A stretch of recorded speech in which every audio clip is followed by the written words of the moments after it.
Bismillahirrahmanirrahim.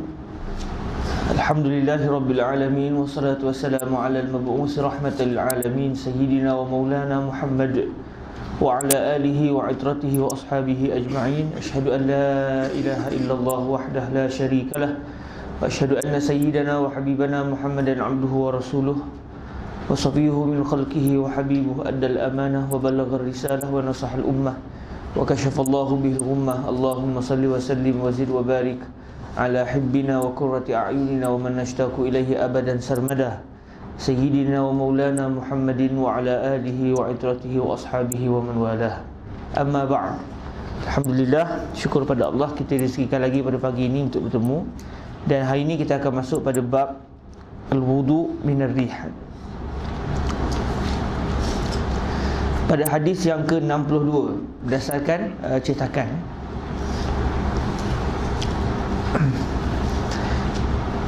Bisnadina al-muttasil ila sayyidina al-imam al-syekh Muhammad Idris ibn Abdul Rauf al-Marbawi rahimahullahu subhanahu wa ta'ala wa nafa'ana Allah bi'ulumihi wa ulumi masyayikhihi wa talamizatihi wa qurra'i bahril mazi wa sa'iri musannafatihi wa syurrahiha Allahumma amin. في الحديث الثاني والستين بإسناده إلى سيدنا الإمام الترمذي ومنه إلى سيدنا أبي هريرة عن أبي هريرة رضي الله تعالى عنه أن رسول الله صلى الله عليه وآله وسلم قال لا وضوء إلا من صوت أو ريح. عن أبي هريرة رضي الله تعالى عنه أن رسول الله صلى الله عليه وآله وسلم قال إذا كان أحدكم في المسجد فوجد ريحا بين أليتيه فلا يخرج حتى يسمع صوتا أو يجد ريحا. حسن صحيح.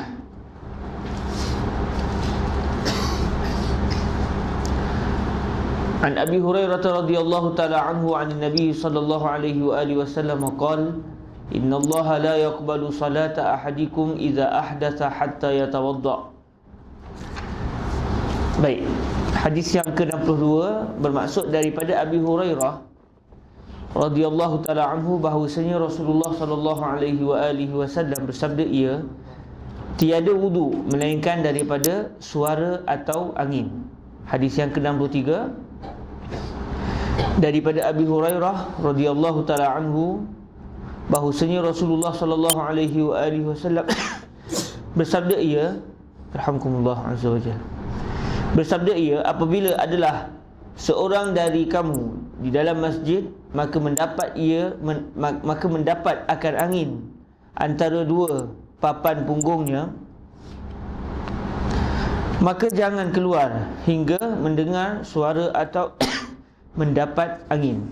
Hadis ini hasan sahih. Daripada Abi Hurairah, hadis yang seterusnya daripada Abi Hurairah radhiyallahu taala anhu daripada Nabi sallallahu alaihi wasallam sabdanya bahwasanya Allah Taala tiada menerima ia sembahyang seorang kamu apabila berhadas ia hingga mengambil wudu. Hadis ini gharib hasan sahih. Babun fil wudu'i minar rih. 284 bab pada menyatakan air sembahyang kerana keluar angin, yakni kentut besar atau kecil. Moga-moga masuk kentut besar di sini maknanya yang berbunyi, ya. Manakala kentut kecil ni maknanya tanpa bunyi, pus-pus je, ya. Ketahuilah kiranya ya saudaraku, setengah daripada yang membatalkan air sembahyang itu ialah berhadas dengan sebab keluar daripada salah satu daripada dua jalan, iaitu kubul atau dubur, oleh yang lain daripada mani. Selain daripada mani lah, air mani dalam mazhab Imam Syafi'i kalau keluar tidak membawa kepada pembatalan wuduk, tetapi membawa kepada mewajibkan mandi. Sama ada angin.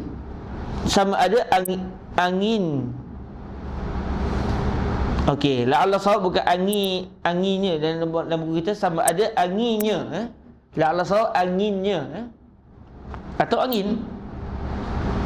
Tapi yang lebih tepat, moga-moga sama ada anginnya atau lainnya berbunyi atau tiada berbunyi. Mungkin angin, sama ada angin atau lainnya berbunyi atau tiada berbunyi. Contoh, dia buang air besar tanpa bunyi, okey, batal juga. Secara berbunyi juga batal. Dia bunyi tidak memberi kesan. Yang penting keluar atau tidak sesuatu daripada kubul atau dubur. Dengan dalil hadis yang dikeluarkan oleh Tirmizi, demikian bunyinya. An Abi Hurairah radhiyallahu taala anhu anna Rasulullah sallallahu alaihi wa alihi wasallam qala la wudu'a illa min sautin aw rihin. Diriwayatkan daripada Abi Hurairah radhiyallahu taala anhu bahwasanya Rasulullah sallallahu alaihi wa alihi wasallam bersabda, ia tiada wajib mengambil air sembahyang bagi orang yang hendak sembahyang atau lainnya, melainkan kerana kentut besar atau kentut kecil. Kentut besar maknanya dengan suara, kentut dengan suara. Dalam bahasa Arab dia panggil durat. Kentut yang tanpa bunyi, keluar angin tapi tanpa bunyi, dia panggil fusa. Kalau kita perasan, dia adalah berkait dengan bunyi sebenarnya. Kalau bunyi tak sekadar angin pus-pus begitu je, dalam bahasa Arab fusa. Kalau durat bunyi durat gitu lah. Okey, dia kalau kita lihat, maka kalimah itu diambil daripada faktor bunyi itu sendiri.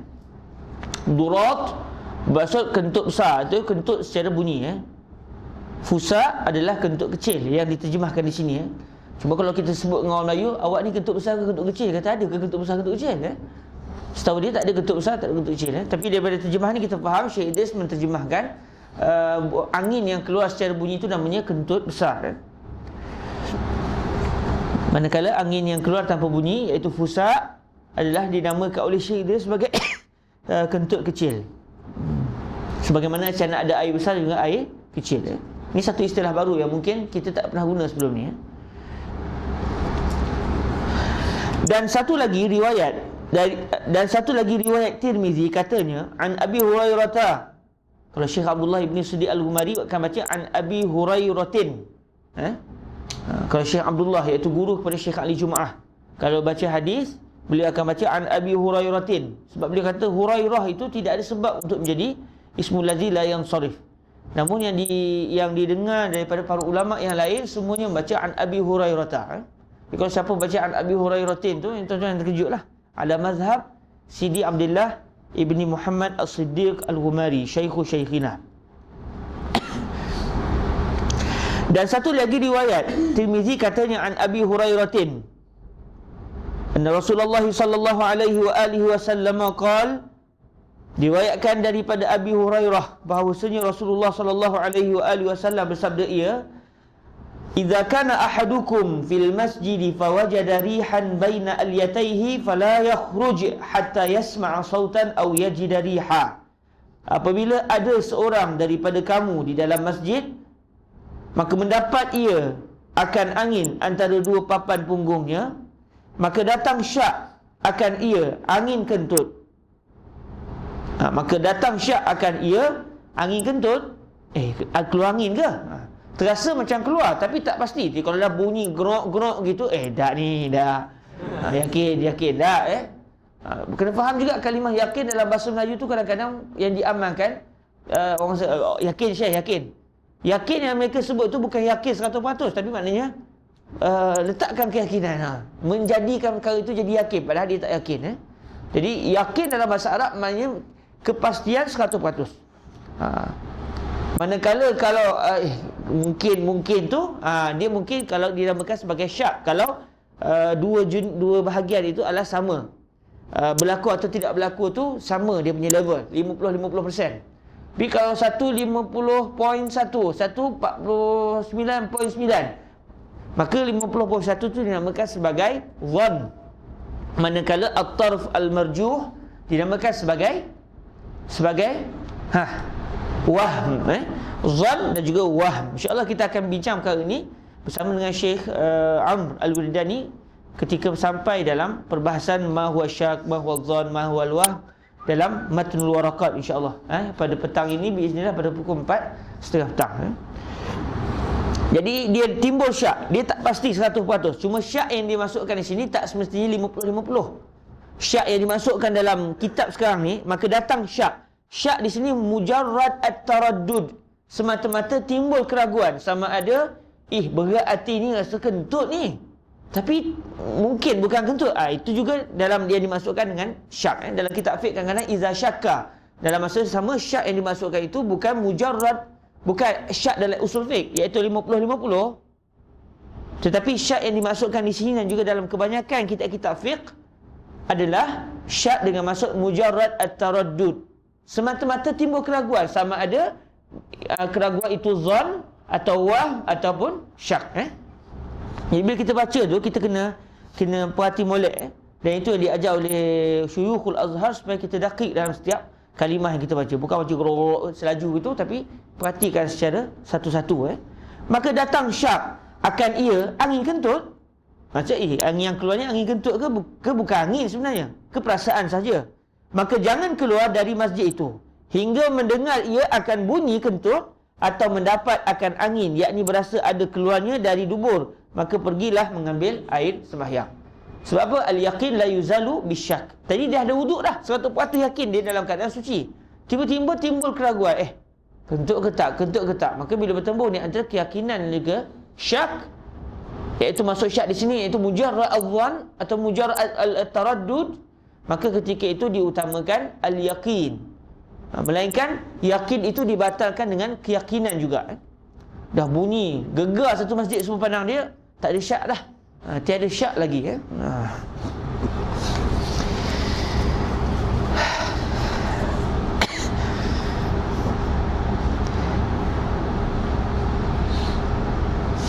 Kata Nawawi, tiadalah disyaratkan dengar dan cium dengan ijma' muslimin, bahkan pada dengan dengar bunyi atau berasa keluarnya. Bahkan pada dengan dengar bunyi atau berasa keluarnya. Tiadalah disyaratkan dengar dan cium dengan ijma' muslimin. Maknanya kalau contoh dia keluar tak keluar, tiba orang sebelah, apa tu kuat benar bunyinya kan? Kuat benar bunyinya. Maksudnya dia tu tak yakin. Keluar tak, tapi orang sebelah kata begitu. Satu masjid kamu dia, akhi. Apa ni? Gegar satu masjid. Maka ketika itu dia kata saya tak dengar. Dia kena pakai jugalah pendapat yang lain.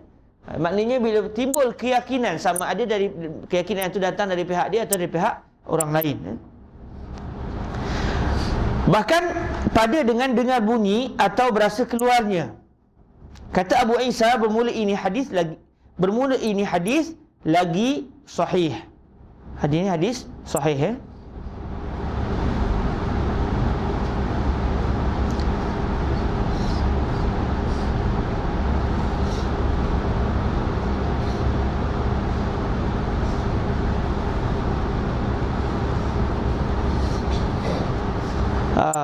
Kalau kita lihat dengan hadis di atas, memang ada satu kalimah tertinggal.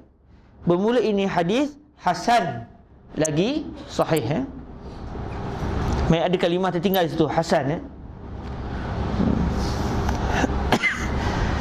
Dan pada bab ini ada riwayat daripada Abdullah ibnu Zaid dan Ali ibnu Talq dan Siti Aisyah dan Ibnu Abbas dan Abi Sa'id radhiyallahu taala anhum. 285 masalah syak akan wuduk batal atau tiada. Kata Abu Isa At-Tirmizi, dan ialah, yakni seperti di dalam hadis pada masalah 284 itulah perkataan ulama bahawa tiada wajib atas seseorang itu wuduk melainkan daripada yang didengarnya bunyi kentut atau didapatnya angin. Dan kata Abdullah ibn Mubarak, apabila syak seseorang pada berhadas, maka bahawasanya tiada wajib atasnya wuduk hingga yakin ia sehabis-habis yakin, iaitu 100%, yang berupaya ia bersumpah atasnya. Bila bersumpah, wallahi saya kentut, satu masjid marah saya contoh, ketika itu barulah dia kena berwuduk. Kalau dia tak berani nak bersumpah, sebab saya tak yakinlah satu, tapi 90% macam kentut, ketika itu tidak lagi wajib dia untuk berwuduk kembali, kerana al-yaqin yang bahawa dia sebelum ni telah berwuduk, dia sendiri pasti memang dia telah berwuduk sebelum ni, tidak akan dibatalkan dengan semata-mata keraguan. Dan katanya apabila keluar daripada kubul perempuan oleh angin, Nescaya wajiblah atasnya wudu, dan ialah qaul Asy-Syafi'i dan Ishaq. Intaha. Ada ke keluar angin daripada kubur perempuan? Siapa yang dah kahwin, dia akan jumpa masalah ni. Sebab wanita biasanya selepas dia bersalin, dia akan keluar angin daripada kubur dia. Dia akan keluar angin daripada kubur dia. Dan sampai orang berfikir, apa ni, angin ke? Memang. Dan katakan seseorang itu, seorang lelaki pun, kalau tiba-tiba keluar angin daripada kubur dia, keluar angin, ingatkan keluar kencing, perut keluar itu, pelik je kan, daripada depan, maka batal juga wuduknya walaupun nadir. Kata Imam Nawawi bahawasanya segala perkara syak itu dihukumkan kekalnya atas usulnya hingga yakinkan menyalahinya yang demikian itu. Maka tiada mudarat oleh syak yang datang ia atasnya. Maka barang siapa yakinkan dirinya, yakinkan sebenarnya 100%, bukan buat-buat yakin.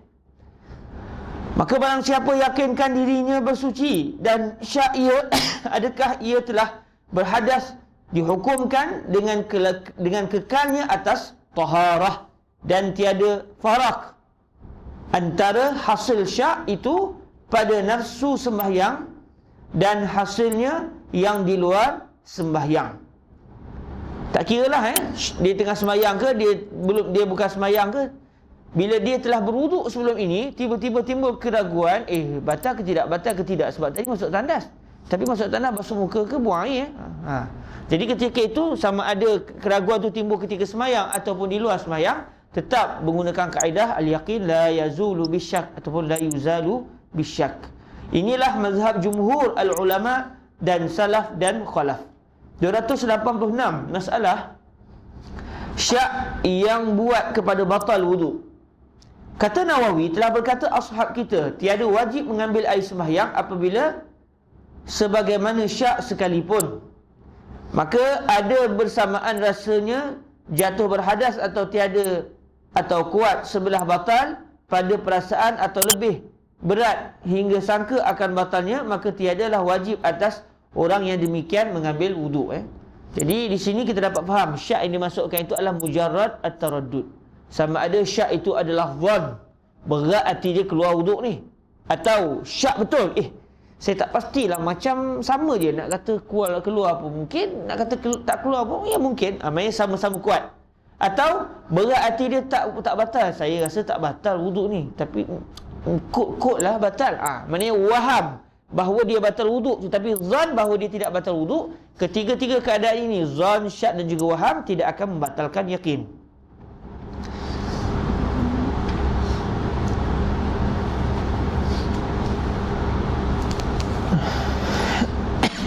(287) masalah mengambil air sembahyang di dalam syakkan batalnya. Kata Imam Nawawi, telah berkata ashab kita, apabila seorang itu syakkan batal air sembahyangnya seperti di dalam masalah 286 itu, maka sunatlah baginya mengambil air sembahyang kerana ihtiyat, menuntut sejahtera. Sunat bukan wajib. Maka jikalau mengambil wuduk kerana ihtiyat dan berkekalan syak jua, maka tiada mengapa ia sembahyang dengan air sembahyangnya itu. Dan jika tahukan kemudian daripada mengambil wuduk ihtiyat itu akan bahawasanya wuduknya yang dahulu sudah batal, maka wuduk ihtiyatnya itu ada dua kaul bagi ashab kita. Faham masalah Okey. Dia ambil wuduk ihtiyat, entah macam keluar angin, tapi tak apalah, ambil je lah wuduk. Jadi dia ambil wuduk atas rasa ihtiyat. Atas tiba-tiba lepas dia sembahyang, kau kata ingat tak sebelum ni awak punya kentut punyalah kuat, satu masjid gerah. Kata bismillah. Lepas waktu sekian baru dia teringat, memang kentut sungguh, baru dia teringat. Maksudnya wuduk dia tadi wuduk atas rasa ihtiyat, tapi rupa-rupanya memang dia berwuduk dalam keadaan dia telah berhadas. Jadi apa status wuduk atas rasa ihtiyat tersebut, dipakai atau tidak? Bermula yang asahnya di sisi mereka itu tiada sah wuduk ihtiyat itu diperbuatkan, kerana bahawasanya niatnya tadi dalam taraddud akan batalnya atau tiada, maka maulah mengambil air sembahyang sekali lagi. Itu kalau dia berwuduk kadang saja aku mengangkat hadas kecil, ataupun saja aku berwuduk atas rasa ihtiyat. Tapi kalau dia kata saja aku berwuduk, nawaitul wuduk, saja aku berwuduk, maka ketika itu kita boleh lihat balik sama ada batal tak, sama ada diiktibar wuduk itu atau tidak. Secara zahirnya macam diiktibar sebab dia niat berwuduk tadi atas dasar niat berwuduk, bukan niat mengangkat hadas ataupun bukan berwuduk atas dasar ihtiyat. Tengok niat tadilah wallahu a'lam. Kita boleh cek balik dalam kitab fiqh. Bermula asalnya di sisi mereka itu tiada sah wuduk ihtiyat itu diperbuatkan kerana bahawasanya niatnya tadi di dalam taraddud akan batalnya atau tiada, maka maulah mengambil air sembahyang sekali lagi. 288 masalah beberapa perkara syak apa hukumnya. Kata Nawawi, setengah daripada perkara yang dapat kaedah daripada hadis di dalam masalah 282 itu, iaitu bahawasanya mereka itu yang syak pada talak isterinya, yakni adakah telah dijatuhkannya talak atau tiada, atau syakkan, syak di sini maknanya mujarrad taraddud, atau syakkan najiskah airnya yang ia bersuci, atau sucikah ia daripada najis, atau belum lagi, atau najiskah tiada kain itu, atau najiskah tidak kain ini, atau sembahyang ia 2-3 rakaat, adakah ia sujud atau rokok di dalamnya, atau syakkan niat puasa atau sembahyang atau wuduk atau i'tikaf pada halnya ia di dalam mengerjakannya. Maka sekalian ini syak tiada memberi bekas, main tidak memberi kesan tiada memberi bekas kerana asalnya segala yang disyakkan itu tidak ada sungguh pun begitu telah diistisnakan oleh ulama, dikecualikan. Ada beberapa masalah al-yakin la yuzalu bisyak itu tidak diamalkan. Maksudnya al-yakin yuzalu bizzan. Ada beberapa kaedah. Contoh macam kita tidur secara bukan tetap papan punggung dalam keadaan sebelum tidur kita telah berwuduk, kita pun tidur. Jadi ketika itu hakikatnya bertemu ni antara syak dan juga yakin. Yakinnya kita wuduk tadi dalam taharah, tapi mungkin ketika kita sedang tidur kita terpegang kemaluan, terbuang angin dan sebagainya. Jadi macam mana keadaan begitu? Dalam masalah tidur contohnya tidak digunakan kaedah al-yakin la yuzalu bisyak, kerana di sana ada hadis yang menunjukkan tidur tidak tetap papan punggung membatalkan wuduk. Walaupun di situ bertemu di antara yakin dan juga syak. Sungguh pun begitu telah diistisnakan oleh ulama akan beberapa masalah daripada kaedah pada hadis yang di dalam masalah 284 itu. Semuanya ada tersebut di dalam majmu' pada bab mashil khuf dan pada bab syak fi najasatil ma. Jadi seakan Syekh yang kata bacalah sendiri. Jadi kawan-kawan balik rumah nanti kita pakai rujuk dua ni. Besok saya tanya dah buka atau tidak kitab majmu' pada bab mashil khuf dan juga pada bab syak fi najasatil ma. Besok saya akan tanya dan minta orang bagi penjelasan sikit, dan insya-Allah saya rasa besok kehadiran akan kurang. 289 masalah sembahyang berhadas tiada sah dan hadisnya. Ya saudaraku, boleh lihat masalah ini di dalam masalah 32, dan di sini telah dikeluarkan lagi oleh Tirmizi akan hadis tiada diterima sembahyang seseorang melainkan dengan mengambil wuduk. Katanya an Abi Hurairah radhiyallahu taala anhu anna an-nabiy sallallahu alaihi wa alihi wasallam qala innallaha la yaqbalu salata ahadikum idza ahdatha hatta yatawadda. Diriwayatkan daripada Abi Hurairah radhiyallahu taala anhu daripada Nabi sallallahu alaihi wa alihi wasallam sabdanya bahawasanya Allah taala tiada menerima ia akan sembahyang seorang daripada kamu apabila berhadas hingga mengambil wuduk ia, yakni hingga bersuci ia dengan air atau tanah. Bersuci dengan air kita faham, bersuci dengan tanah maknanya bertayamum. Intaha Nawawi. Kata Abu Isa, bermula hadis ini gharib, lagi hasan, lagi sahih. Macam mana tu? Hasan, sahih, gharib. Maknanya dia adalah hadis yang sanadnya adalah gharib, sanadnya gharib, tetapi status hadis itu adalah hasan, sahih. Maknanya gharib tu dia tidak ada sanad lain bagi hadis ni melainkan hanya satu sanad ni saja. 290 masalah bersuci kerana sembahyang itu wajibkah? Ya saudaraku, dengan hadis di dalam masalah 289 itu terang nas pada wajib bersuci bagi sembahyang, dan sungguhnya telah ijma' ummah atas bahawasanya bersuci itu syarat pada sah sembahyang, dan telah ijma' ummah atas haram sembahyang dengan ketiadaan taharah daripada air atau tanah. Lihat masalah 34 dan 35 yang telah kita bincang sebelum ni, iaitu sebagaimana yang disebut oleh Syekh Al-Mawi sebelum ni, hatta dalam mazhab Imam Abu Hanifah, siapa yang sengaja sembahyang tidak berwuduk, bukan takat sembahyangnya itu tidak diterima Allah, bahkan dia telah keluar daripada agama Islam kerana bermain-main. 291 masalah uzur tak ada air dan tanah, sembahyangkah juga? Dalam kapal terbang tiba air tak ada, nak wuduk ni, air tak ada, tanah mana ada, kapal terbang kan? Semuanya berkilat, nak buat macam mana?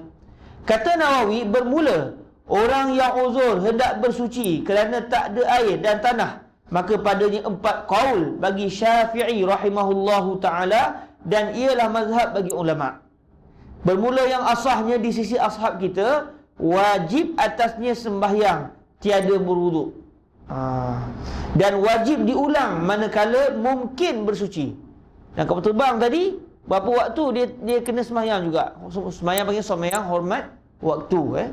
Sampai ke Malaysia nanti, sembahyang yang didirikan dalam keadaan tidak berwuduk dan juga tidak bertayamum tadi, hendaklah diqada. Keduanya, haram atasnya sembahyang dan wajib qada. Tak boleh sembahyang sebab tak ada wuduk. Okey, ini pendapat yang kedua. Ketiganya, sunat sembahyang dan wajib qada. Dan keempatnya, wajib sembahyang dan tiada wajib qada. Dan inilah kaul ikhtiar Al-Muzani, kaul yang terakhir tu. Muzani salah seorang ashabul wujuh, salah seorang ulama besar dalam mazhab Imam Asy-Syafi'i, yang mereka ini status mereka dipanggil ashabul wujuh. Dan ialah yang kuat daripada segala kaul pada dalilnya. Maka adapun wajib sembahyang itu, maka iaitu kerana sabda Nabi sallallahu alaihi wasallam, wa idza amartukum bi amrin faf'alu minhu mastata'tum. Wa idza amartukum bi amrin faf'alu minhu mastata'tum. Dan apabila aku suruh akan kamu sekalian dengan satu pekerjaan, maka hendaklah perbuat olehmu sekalian daripadanya barang yang kuasa sekalian kamu. Maksudnya barang yang kamu mampu melakukannya. Dan adapun tiada wajib qada itu, maka hanya senya wajib ia dengan kerja yang dibaharukan. Dan adapun tiada wajib qada itu, maka hanya senya wajib ia dengan kerja yang dibaharukan. Maka pada masalah ini asalnya tak ada air dan tanah, dan demikian itulah berkata Al-Muzani, tiap-tiap sembahyang yang disuruh memperbuatnya di dalam waktu macam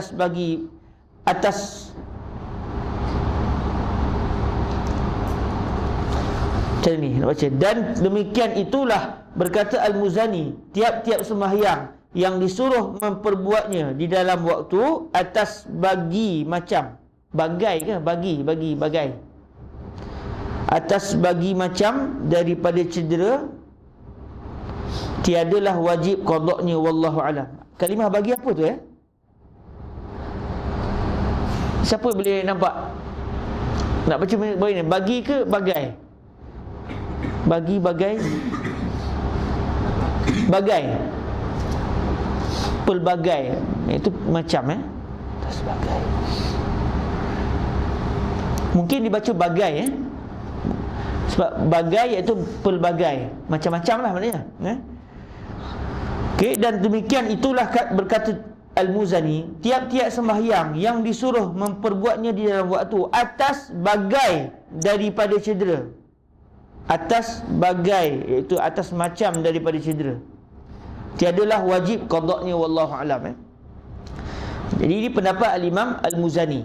Dan bila kita mempelajari pendapat yang pelbagai, bila orang tanya hukum, kita jawab berdasarkan pendapat yang muktamad dalam mazhab. Tapi kalaulah orang yang menjawab, yang nak menerima al-mustafti, orang yang bertanya fatwa tu, dia sendiri agak sukar. Contoh, dia ni dah 20 tahun dah memang ulang-alik dalam kapal terbang. Hidup dia tu dia membesar dalam kapal terbang. Kalau nak kira sembahyang yang dia kerjakan dalam kapal terbang, 20 tahun katakan. 20 tahun dia semayang dalam kapal terbang dan memang 20 tahun tu biasanya air tak ada.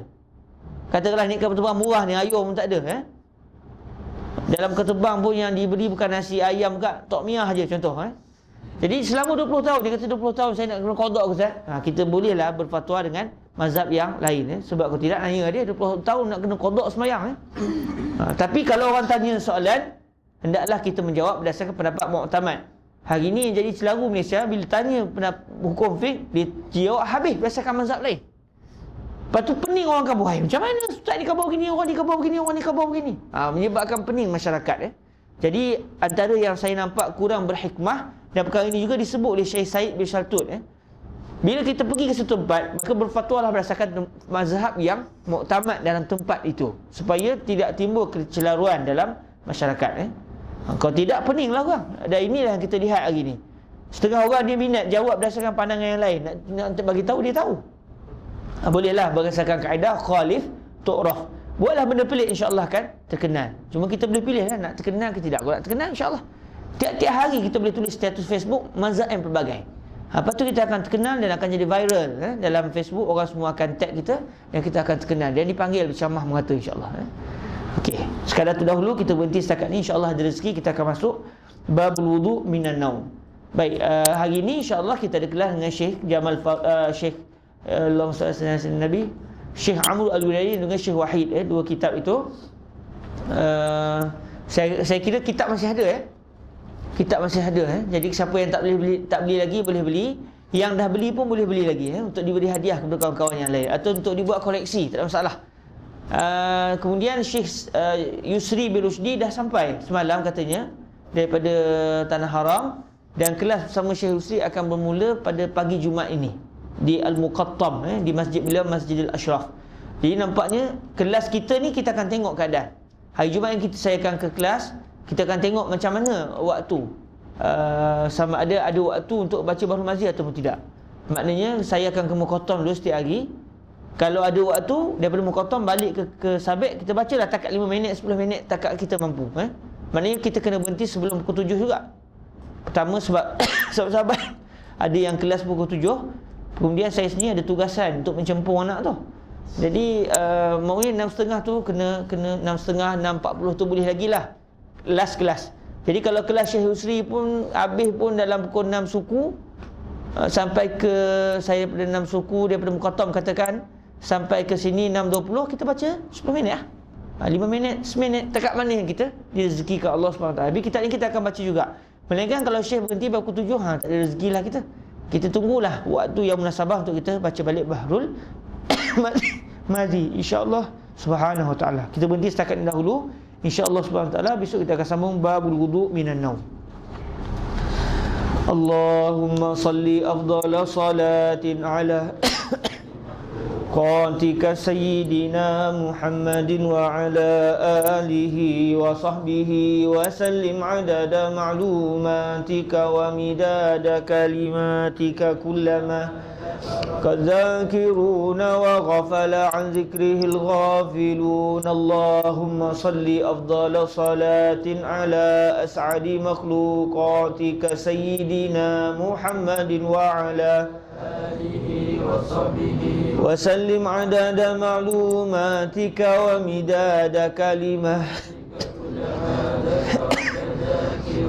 وغفل عن ذكره الغافلون اللهم صل أفضل صلاة على أسعد مخلوقاتك سيدنا محمد وعلى وصحبه وسلم عدد معلوماتك ومداد كلماتك كلما ذكرك الذاكرون وغفل عن ذكره الغافلون اللهم اجعلنا من عبادك الصالحين واجعلنا من عبادك التوابين واجعلنا من عبادك الذين يدخلون الجنة بلا سابقة عذاب ولا حساب وكذلك يا أرحم الراحمين اغفر ذنبنا وذنب المسلمين كلهم يا أرحم الراحمين أمتنا على الإيمان والشهادة أمتنا على قول لا إله إلا الله سيدنا محمد رسول الله واجعلنا من أحبائك وأحباء رسول الله صلى الله عليه وآله وسلم وارزقنا رؤية النبي في المنام وفي اليقظة واجعلنا من عبادك المتقين ومن المحبين يا رب العالمين ربنا أتنا في الدنيا حسنة وفي الآخرة حسنة وقنا عذاب النار وصلى الله على سيدنا ومولانا محمد وعلى آله وصحبه وبارك وسلم والحمد لله رب العالمين.